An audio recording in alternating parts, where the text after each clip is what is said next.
Gonzaga 90, Creighton 63, a strong second half from the Zags to really run away with this one. Um, I'm not going to victory lap any tank. Like this was the expectation, at least for me. Probably not this level of beatdown, but I definitely thought Gonzaga was the much better team. Um, Connor, you're a Gonzaga fan. You're a resident Gonzaga guy. What did you think of the team today? I mean, I thought it was great. I thought they held tough in the first half when Creighton was making, I mean, they made some open jumpers, but they also made quite a few contested jumpers over the bigs too. Creighton in the first half was fantastic at keeping Gonzaga out of the paint. But you got a little bit of a I think Graham Ike's feeling a little disrespected this season because we weren't even at the under 16 yet, and he was 3 of 3 from deep because Creighton just was like, we're going to take Graham Ike shooting threes. Which, by the way, and I just tweeted this out this morning, Graham Ike in a Gonzaga uniform, he's a 40% three-point shooter in a Okay. Gonzaga uniform. So he can make them if you give him the space.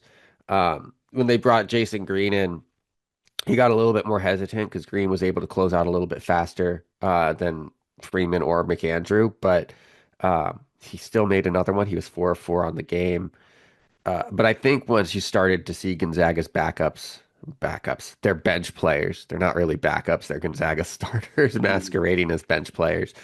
Come into the game, that defense was just stifling for Creighton to the point where in the second half, Creighton had more turnovers than they had made shots. Yeah.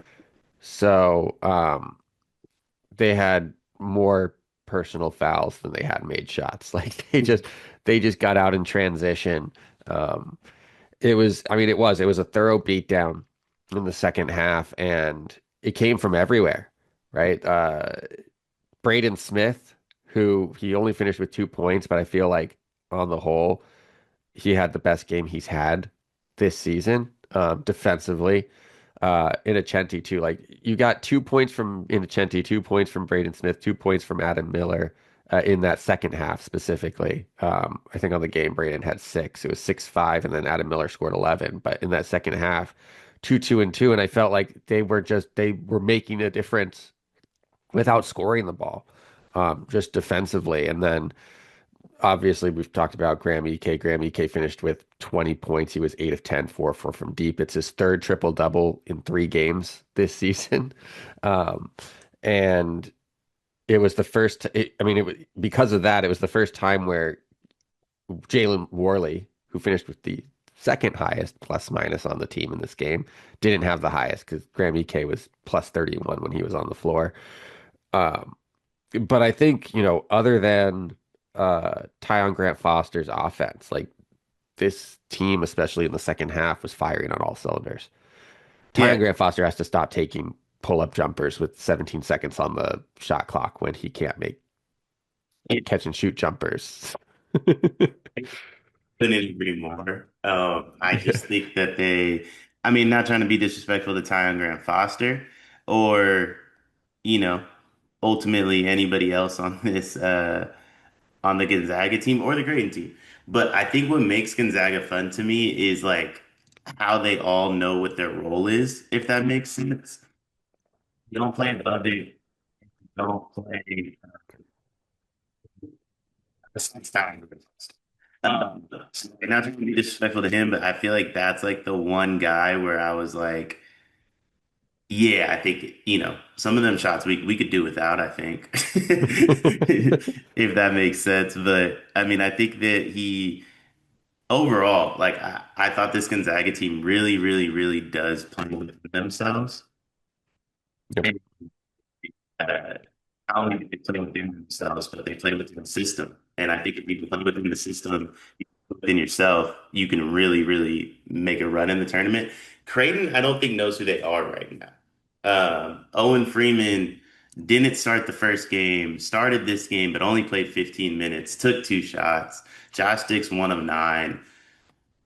Blake Harper was better, was okay, like was fine, 4 of 6. And then Jackson McAndrew, Cart's got, 2 minutes. So I think they're still trying to figure themselves out. Gonzaga knows who they are. You can find the team absolutely. Yeah, I mean it's weird too. I don't think Owen Freeman should be starting for this Creighton team. Really? And I'll explain why. There were two possessions, offensive possessions for Creighton in this game.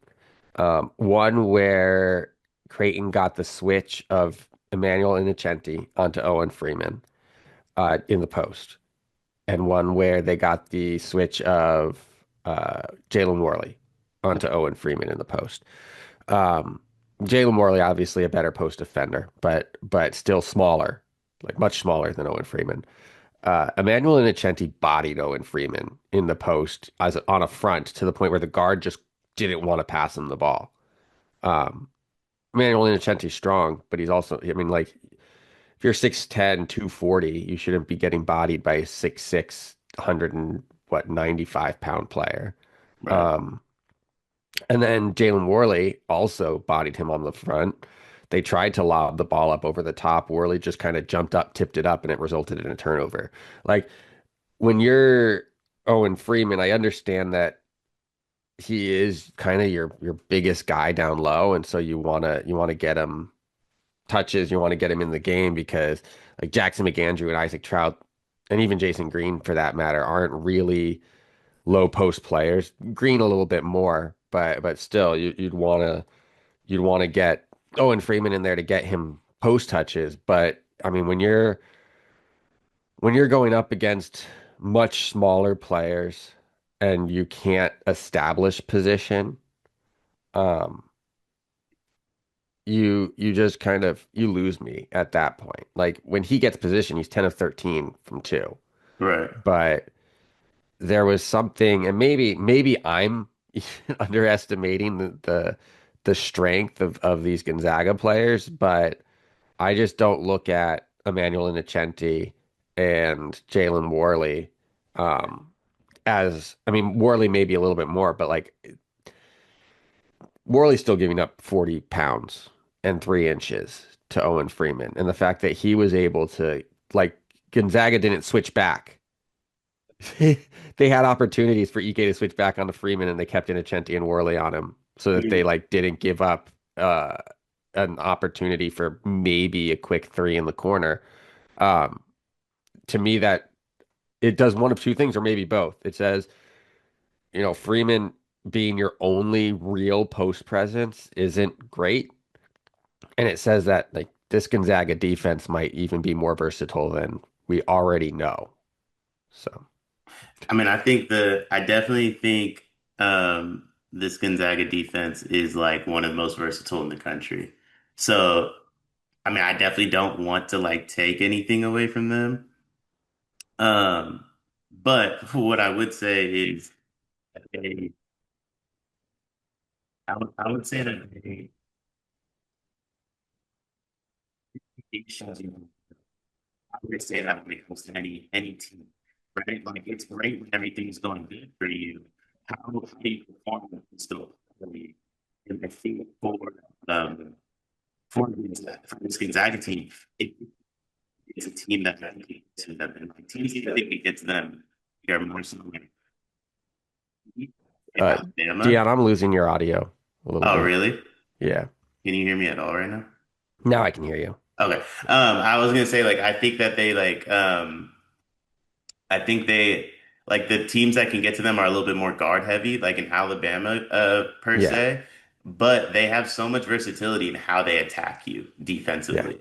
That I think it's one of those things that they're always going to have a curveball another team hasn't seen. I think that's always like, what is your counter punch? Anybody can throw a jab, anybody can throw a right hook, but once you get hit, what's your counter punch? I feel like this Gonzaga team has a lot of counter punches we haven't seen yet.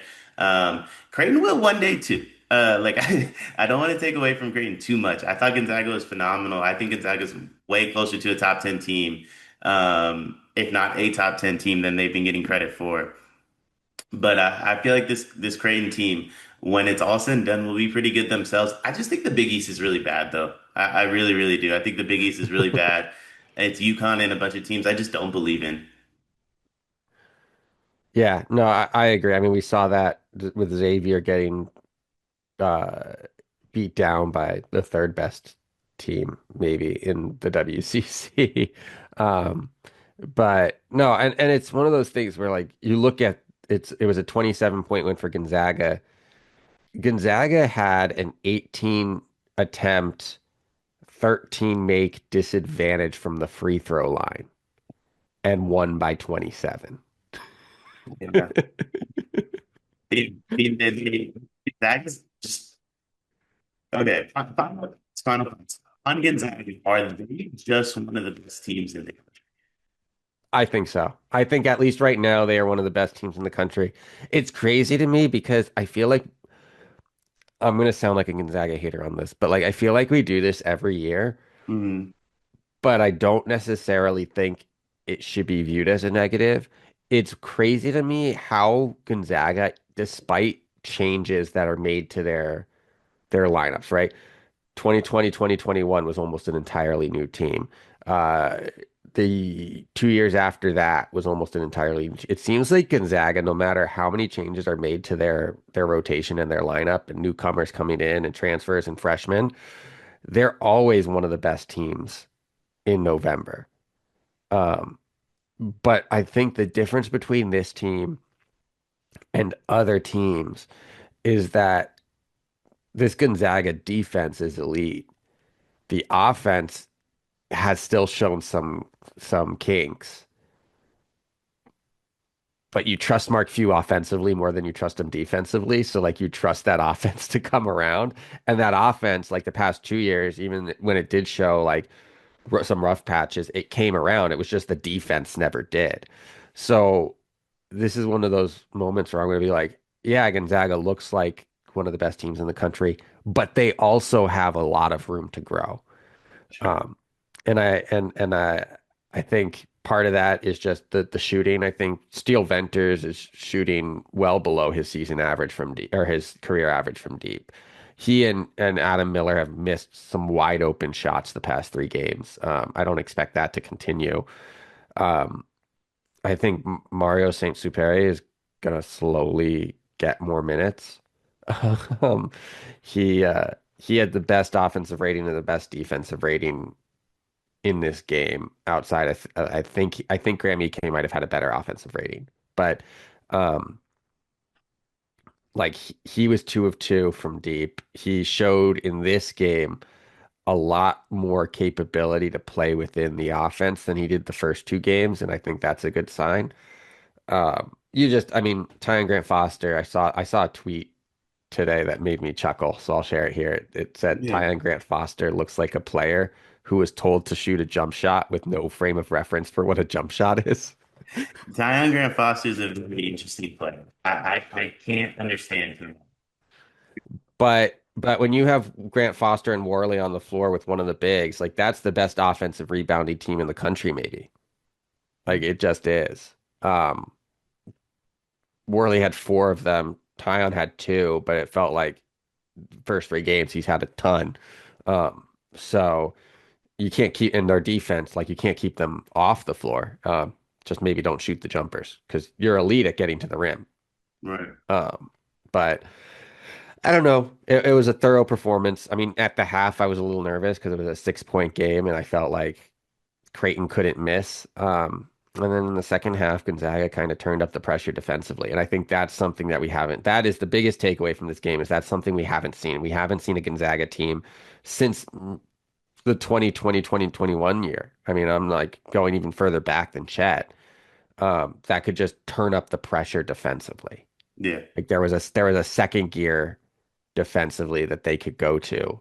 Um, that was better than what was already a pretty solid defense. I think this Gonzaga team's really good. Creighton, we have stuff to figure out. Obviously we do previews and recaps for all the best teams in the country. I'm just gonna say this: we'll be doing previews and recaps for Gonzaga for the rest of the year. For Connor, I'm Dion. Hopefully, we can see you guys on the next preview.